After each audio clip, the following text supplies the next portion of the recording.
ओम शांति। आज 27 जून 2024 के महावाक्य में प्यारे मीठे बाप दादा ने कहा, मीठे बच्चे, तुम्हें शरीर से अलग होकर बाप के पास जाना है। तुम शरीर को साथ नहीं ले जाएंगे, इसलिए शरीर को भूल आत्मा को देखो। प्रश्न है, तुम बच्चे अपनी आयु को योग बल से बढ़ाने का पुरुषार्थ क्यों करते? उत्तर है, क्योंकि तुम्हारी दिल होती है कि हम बाप द्वारा सब कुछ इस जन्म में जान जाएं, बाप द्वारा सब कुछ सुन लें। इसलिए तुम योग बल से अपनी आयु को बढ़ाने का पुरुषार्थ करते हो। अभी ही तुम्हें बाप से प्यार मिलता है। ऐसा प्यार फिर सारे कल्प में नहीं मिल सकता। बाकी जो शरीर छोड़कर चले गए, उनके लिए कहेंगे ड्रामा। उनका इतना ही पाठ था। ओम शांति। बच्चे जन्म जन्मांतर और सत्संगों में गए हैं और यहाँ भी आए हैं। वास्तव में इसको भी सत्संग कहा जाता है। सत का संग तारे बच्चों के दिल में आता है। हम पहले भक्ति मार्ग के सत्संगों में जाते थे और अभी यहाँ बैठे। रात दिन का फर्क भासता है। यहाँ पहले पहले तो बाप का प्यार मिलता है, फिर बाप को बच्चों का प्यार मिलता है। अभी इस जन्म में तुम्हारी चेंज हो रही है। तुम बच्चे समझ गए हो, हम आत्मा हैं, ना कि शरीर। शरीर नहीं कहेगा कि हमारी आत्मा। आत्मा कह सकती है हमारा शरीर, क्योंकि मालिक कौन है? आत्मा। अब बच्चे समझते हैं, जन जन्मांतर तो वह साधु संत महात्मा आदि करते आए। आजकल फिर फैशन पड़ा है। साईं बाबा, मेहर बाबा, वह भी सब जिस्मानी हो गए। जिस्मानी प्यार में सुख तो होता ही नहीं।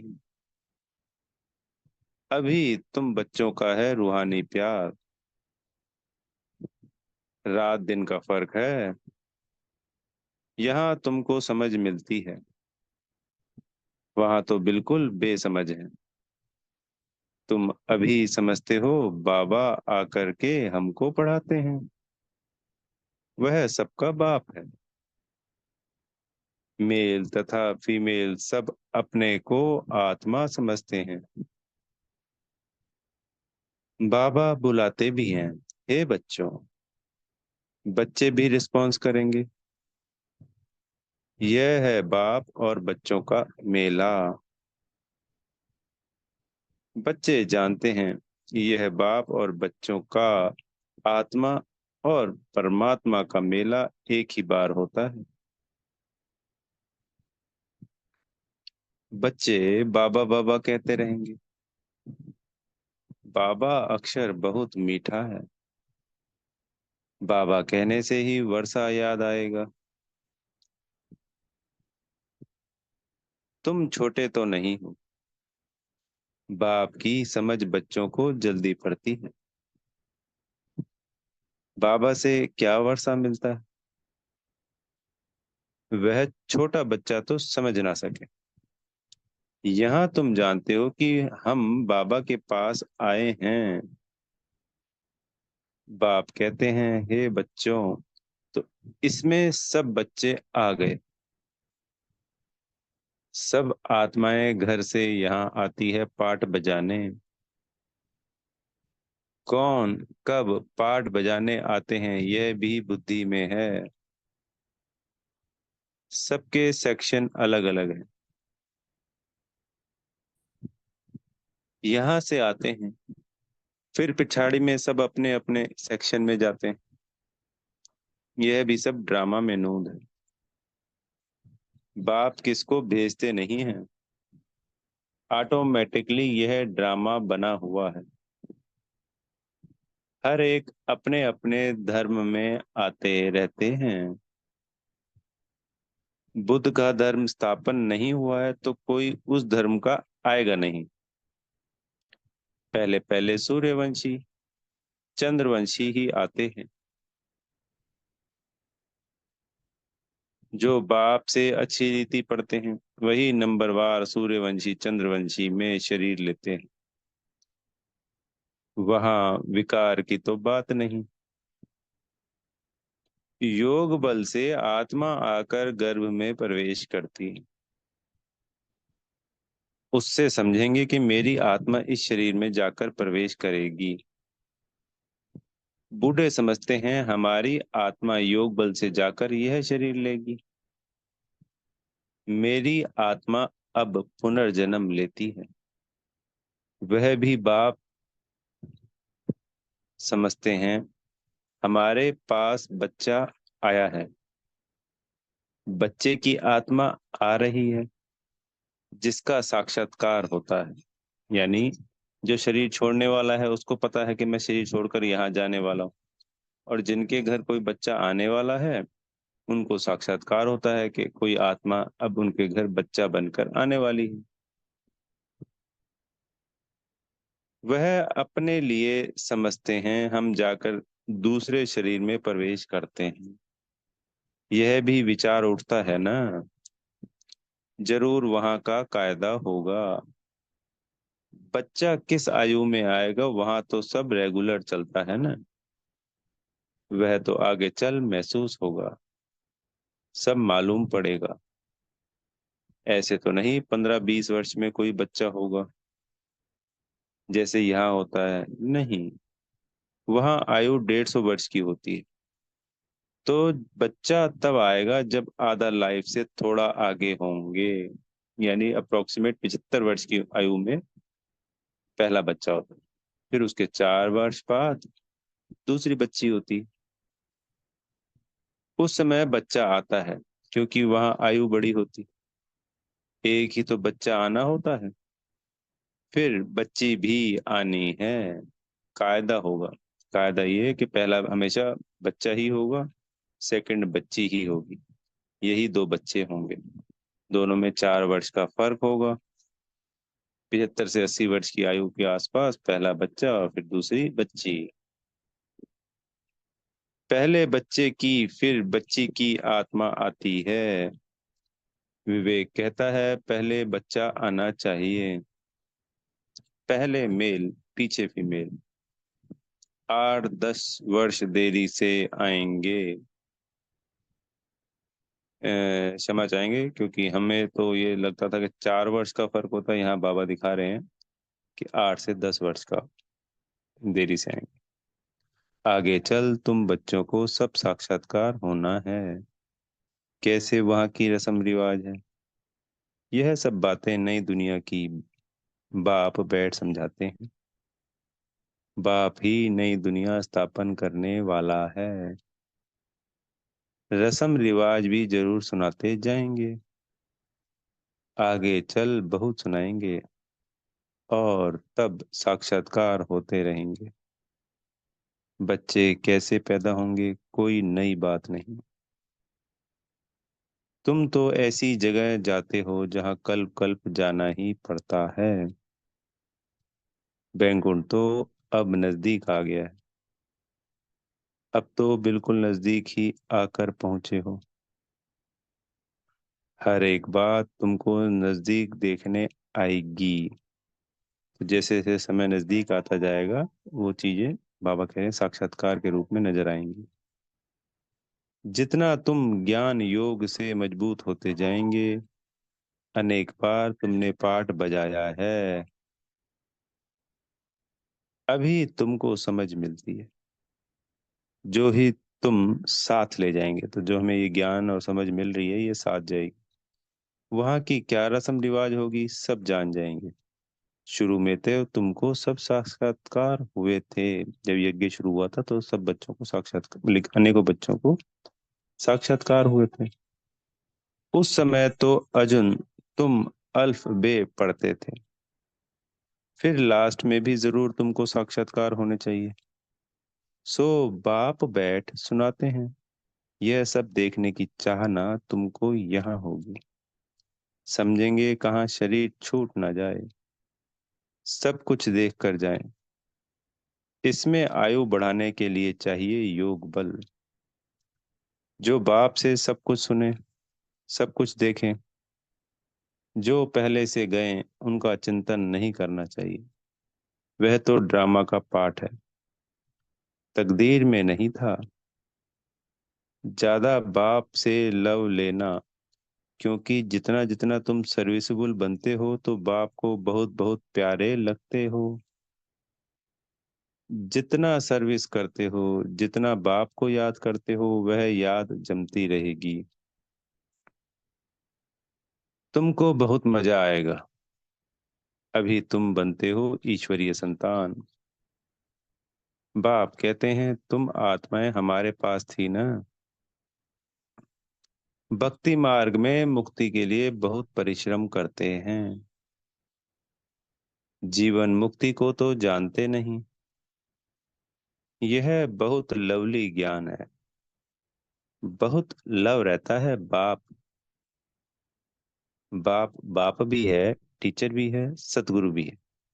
सच्चा सच्चा सुप्रीम बाबा है, जो हमको 21 जन्मों के लिए सुख धाम में ले जाते हैं। आत्मा ही दुखी होती है, दुख सुख आत्मा ही महसूस करती। कहा भी जाता है पाप आत्मा पुण्य आत्मा। अभी बाप आए हैं हमको सभी दुखों से छुड़ाने। अभी तुम बच्चों को बेहद में जाना है। सब सुखी हो जाएंगे, सारी दुनिया ही सुखी हो जाएगी। ड्रामा में पार्ट है, उनको भी तुम समझ गए हो। तुम कितना खुशी में रहते हो। बाबा आया है हमको स्वर्ग में ले चलने लिए। हम सब आत्माओं को स्वर्ग में ले जाएंगे। बाप धैर्य देते हैं। मीठे मीठे बच्चों, मैं तुमको सब दुखों से दूर करने के लिए आया हूँ। तो ऐसे बाप से कितना प्यार होना चाहिए। सभी संबंधों ने तुमको दुख दिया है। यह है ही दुखदाई संतान। तुम दुखी होते, दुख की ही बातें सुनते आए हो। अब बाप सब बातें समझा रहे हैं। अनेक बार समझाया है और चक्रवर्ती राजा बनाया है। तो जो बाप हमको ऐसा स्वर्ग का मालिक बनाते हैं, उन पर कितना प्यार होना चाहिए। एक बाप को ही तुम याद करते हो, सिवाय बाप के और कोई से संबंध नहीं। आत्मा को ही समझाया जाता है। हम सुप्रीम बाप के बच्चे हैं। अब जैसे हमको रास्ता मिला है, फिर औरों को भी सुख का रास्ता बताना है। तुमको सिर्फ आधा कल्प के लिए ही नहीं, पौना कल्प के लिए सुख मिलता है। तुम पर भी कई कुर्बान जाते हैं, क्योंकि तुम बाप का संदेश बताकर सब दुख दूर कर देते हो। जब बाबा का संदेश दूसरी आत्माओं को मिलता है और जिनको अनुभव होता है, जो यज्ञ में आ जाते हैं, तो उनको सुखों की अनुभूति होती है। तो वो कितनी दुआएं देंगे, कितना धन्यवाद देंगे कि हम निमित्त बने बाबा से मिलाने के। तुम समझते हो, इन्हें भी यह नॉलेज सुप्रीम बाप से मिलती है। किनको? ब्रह्मा बाबा को। यह फिर हमको पैगाम देते हैं, हम फिर औरों को पैगाम देंगे। बाप का परिचय देते सब बच्चों को जगाते रहते हैं अज्ञान नींद से। भक्ति को अज्ञान कहा जाता है। ज्ञान और भक्ति अलग अलग है। ज्ञान सागर बाप अब तुम बच्चों को ज्ञान सिखला रहे हैं। तुम्हारे दिल में आता है बाबा हर 5,000 वर्ष बाद आकर हमें जगाते हैं। हमारा जो दिया है उसमें घृत बाकी थोड़ा जाकर रहा है, इसलिए अब फिर ज्ञान घृत डाल दीप जगाते हैं। जब बाप को याद करते हैं तो आत्मा रूपी दीप प्रज्वलित होता है। आत्मा में जो कट चढ़ी हुई है वह उतरेगी बाप की याद से। इसमें ही माया की लड़ाई चलती है। माया घड़ी घड़ी भुला देती है और कट उतरने के बजाय चढ़ती जाती है, बल्कि जितना उतरी थी उससे भी जास्ती चढ़ जाती।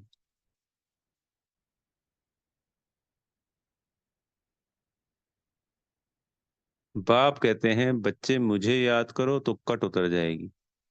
इसमें मेहनत है। शरीर की कशिश ना हो। देही अभिमानी बनो। हम आत्मा हैं, बाबा के पास शरीर सहित तो जा नहीं सकेंगे। शरीर से अलग होकर ही जाना है। आत्मा को देखने से कट उतरेगी, शरीर को देखने से कट चढ़ती है। कभी चढ़ती कभी उतरती, यह चलता रहता है, कभी नीचे कभी ऊपर। बड़ा नाजुक रास्ता है। यह होते होते पिछाड़ी में कर्मातीत अवस्था को पाते हैं। मुख्य हर बात में आंखें ही धोखा देती हैं, इसलिए शरीर को ना देखो। हमारी बुद्धि शांति धाम सुख धाम में लटकी हुई है और दैवी गुण भी धारण करने हैं। भोजन भी शुद्ध खाना है, देवताओं का पवित्र भोजन है। वैष्णव अक्षर विष्णु से निकला है। देवता कभी गंदी चीज थोड़ी ही खाते होंगे। विष्णु का मंदिर है जिसको नर नारायण भी कहते हैं। अब लक्ष्मी नारायण तो साकारी ठहरे, उनको 4 भुजा होनी चाहिए, परंतु भक्ति मार्ग में उनको भी 4 भुजा दी है। क्षमा चाहेंगे, उनको 4 भुजा होनी नहीं चाहिए, परंतु भक्ति मार्ग में उनको भी 4 भुजा दी है। इसको कहा जाता है बेहद का अज्ञान। समझते नहीं है कि 4 भुजा वाला कोई मनुष्य तो हो नहीं सकता। सतयुग में 2 भुजा वाले होते हैं। ब्रह्मा को भी 2 भुजाएं हैं। ब्रह्मा की बेटी सरस्वती, फिर उनको मिलाकर 4 भुजा दी है।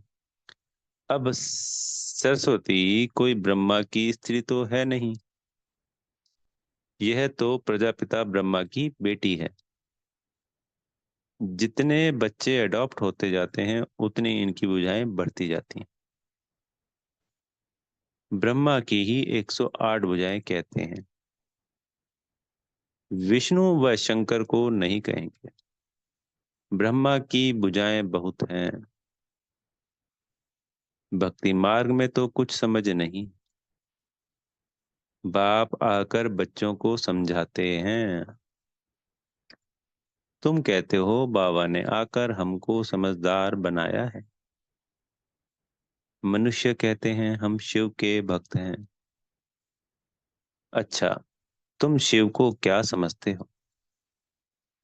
अभी तुम समझते हो शिव बाबा सब आत्माओं का बाप है, इसलिए उनकी पूजा करते हैं। मुख्य बात, बाप कहते हैं माँ में कम याद करो, मनी मन मुझे याद करो। तुमने बुलाया भी है, हे पतित पावन आकर हमको पावन बनाओ।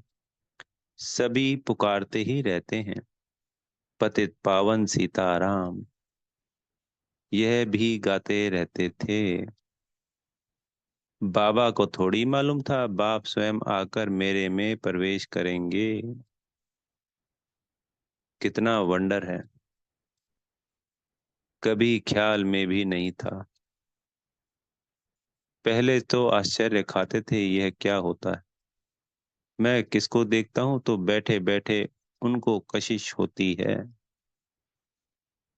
यह क्या होता है? शिव बाबा कशिश करते थे, सामने बैठे हो तो ध्यान में चले जाते थे।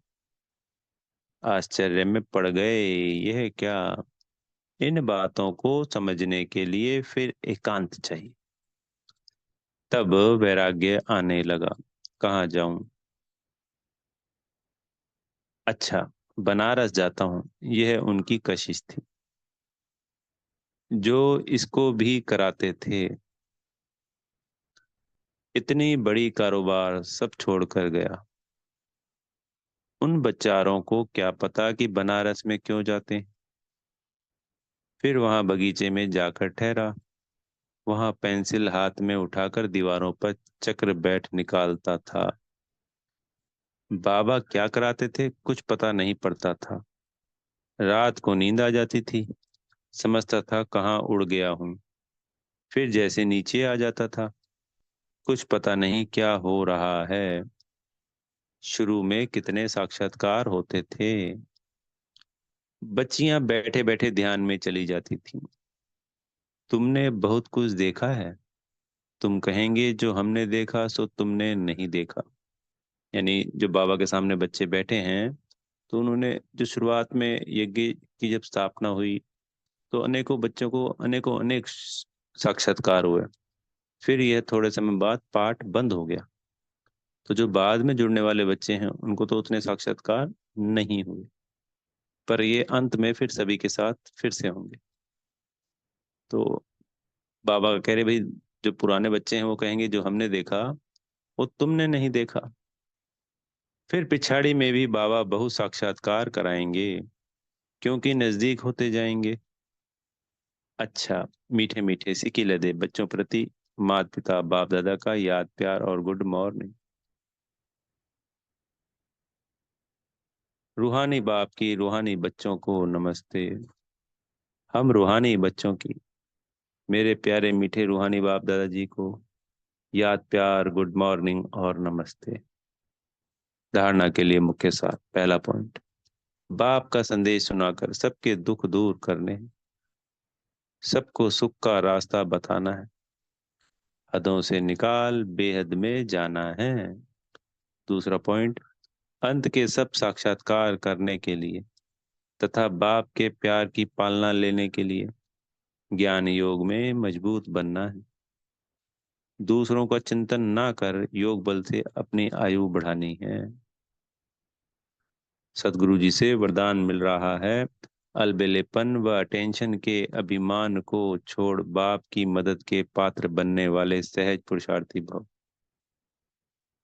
अलबेलेपन व अटेंशन के अभिमान को छोड़ बाप की मदद के पात्र बनने वाले सहज पुरुषार्थी भव। कई बच्चे हिम्मत रखने के बजाय अलबेलेपन के कारण अभिमान में आ जाते हैं कि हम तो सदा पात्र है ही, बाप हमें मदद नहीं करेंगे तो किसको करेंगे। इस अभिमान के कारण हिम्मत की विधि को भूल जाते हैं। कईयों में फिर स्वयं पर अटेंशन देने का भी अभिमान रहता, जो मदद से वंचित कर देता है। समझते हैं हमने तो बहुत योग लगा लिया, ज्ञानी योगी तो आत्मा बन गए, सेवा की राजधानी बन गई। इस प्रकार के अभिमान को छोड़ हिम्मत के आधार पर मदद के पात्र बनो, तो सहज पुरुषार्थी बन जाएंगे। स्लोगन, जो वेस्ट और नेगेटिव संकल्प चलते हैं उन्हें परिवर्तन कर विश्व कल्याण के कार्य में लगाओ। ओम शांति। बेहद का धन्यवाद मेरे प्यारे मीठे बाप दादाजी का।